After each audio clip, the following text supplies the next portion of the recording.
और मनुष्य की अंतर संबंधता को उपन्यास में अभिव्यक्त करते हुए रमेश दवे ने हरे आकाश के तले हरितिमा के आवरण से घिरी पृथ्वी को कल्पित किया है। मानवी ने प्रकृति और प्राणियों के बीच जो अंतर संबंध रचे हैं वे सर्वे भवन्तु सुखिनः अथवा समस्ता सुखिनो भवन्तु को सार्थक करते हैं।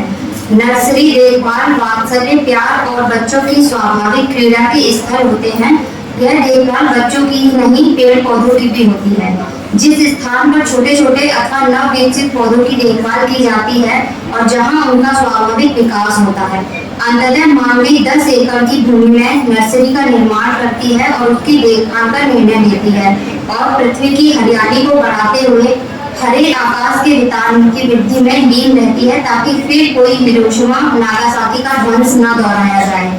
इसलिए यह हरी पृथ्वी का उपन्यास हरा आकाश तक फैलकर यही कह रहा है, प्रकृति और वनस्पति, धरती की, मनुष्य की, सबकी खुशहाली है।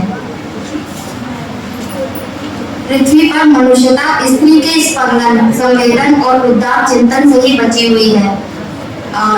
इसी को आगे बढ़ाते हुए उपन्यास का मूल मंत्र है जिसे मानवी ने अपनी कला के रूप में ग्रहण किया और उसी को आगे बढ़ाने का संकल्प लिया, क्योंकि वह मदर टेरेसा के नर्सपन से भीतरी प्रभावित थी और इसी की अभिव्यक्ति उसके प्रकृति सेवा में होती है। और इसके अलावा उपन्यास में हरा आकाश उपन्यास रमेश दवे की ऐसी अभिव्यक्ति है जिसमें प्रकृति की हरितिमा को केंद्र में रखकर उसके संरक्षण और प्रबंधन को जीवन का परम लक्ष्य बनाया गया है। यह एक हरा आनंद है जो मन को ही नहीं मोहता, जीवन को संचालित करता है।